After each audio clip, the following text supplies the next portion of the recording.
আচ্ছা তুমি তোমার সত্য কথা বলছো, সত্য রিলেশন আছে, যদি পছন্দ করো তুমি কিসে করো?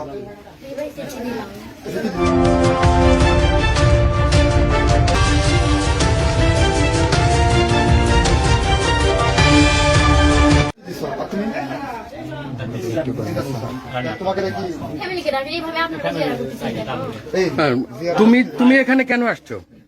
আসলে হয়েছে কি, আমিও তো ঘুরতে আসি, বৃষ্টি ও আমার ঘুরতে থাকতে বললাম চলো ঘুরে আসি। তো ঘোরার জন্য আসছি, তো বৃষ্টি রাস্তা ভিজে গেছি দুইজনে। তো ওই যে আন্টির হচ্ছে যে ছেলের বউ ছিল, তো হচ্ছে তার বউ ফোন করলো হচ্ছে যে আসো। তা আমরা ওখানে আছি, তার ছেলের বউ আমাকে গামছা দিল, আমি গামছে আমরা বাতাসে বলতে কাপড়টা একটু শুকিয়ে আনি, শুকিয়ে আনার পর চলে যাবো। এই মানে 10টা মিনিটও হয়নি, তার মধ্যে কয়েকটা ছেলে পেলে এসে গেল। আচ্ছা, দিয়ে আসতে হয়। তোমরা তো রাস্তার ধারে কোথাও আশ্রয় নিতে পারতা, নির্দিষ্ট এই বাড়িতে কেন?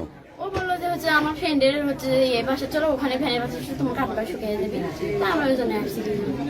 তোমরা যে এখানে আসছো, তোমাদের অপ্রীতিকর অবস্থায় তারা ধরতে পারছে, এই বিষয়ে তোমরা কি বলতে? আমরা তো কোনো নোংরা কাজ করিনি আঙ্কেল, কোনো নোংরা কাজই করিনি। মানে রুমে তো বন্ধ করে, এটা ঠিক ছিল যে এটা সত্যি যে রুমে তো বন্ধ ছিল, কি দেওয়া ছিল, কিন্তু আমরা তো কোনো নোংরা কাজ করি, যদি নোংরা কাজ করতাম তাহলে অনেক সময় লাগতো। এখন আমি এখন করছি যে মানে 10টা মিনিট তো হয়নি, 10টা মিনিট না হতেই চিল্লাচিল্লি করে ছেলেপেলে। তোমরা দুইজন একই ঘরে কেন? তোমার ফ্রেন্ড, তুমি ড্রেস চেঞ্জ করবা, শুকাবে, তুমি আলাদা থাকতে।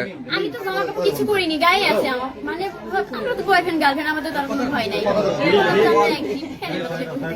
যদি অন্য কেউ তাহলে ভয় থাকতো, আমি যদি খারাপ ভাই বা অন্য কোনো ভাই হতো তাহলে ভাবতাম যে তুমি অন্য রুমে যাও, আমি অন্য রুমে।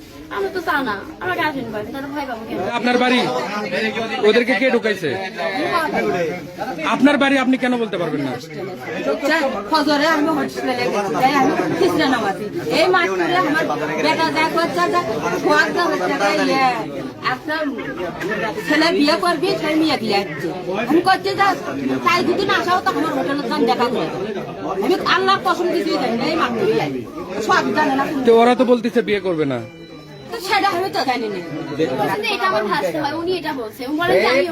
এখানকার কথা বলতেছো, তুমি একটু চুপ করো তো।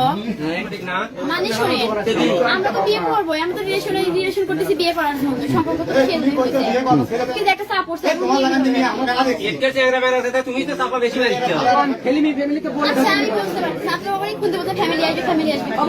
সেই ব্যবস্থাটা করে দেয়, এভাবে লোকজন জোর করে আমাদের কি প্রমাণ করতে গেছে? গার্লফ্রেন্ড বয়ফ্রেন্ড আছে, একটা বাড়িতে বুঝে গেছে না, তাহলে ফ্যামিলিটা একটা ব্যবস্থা করে আসবে।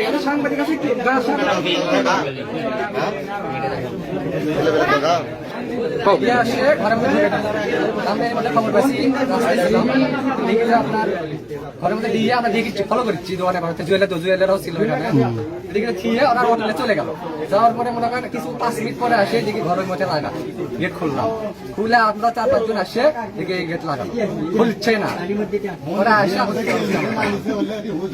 নতুন বউ এর মধ্যে বিয়ে করালাম, আমরা লোক নাই দেখেই তো সুযোগ পাচ্ছে। তা এখন আমার কপাল গরিব, আমার খাটে খাওয়া লাগবে না। তার মানে আপনি কি এই ব্যবসা করে খাবেন?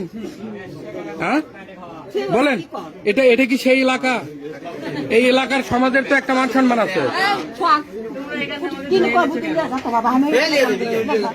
তার মানে আপনারা এইরকম পেটের দায়ে এই ব্যবসাটা করতেছেন, কতদিন হলে করেন?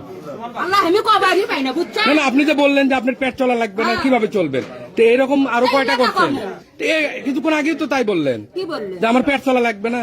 আমি গরিব মানুষ, খাটে খাওয়া লাগবে, এই ব্যবসা করে খাটে খাওয়া লাগবে? আমি জানি না তো, বুঝছেন, আমি জানি না, আমি খবর পাই।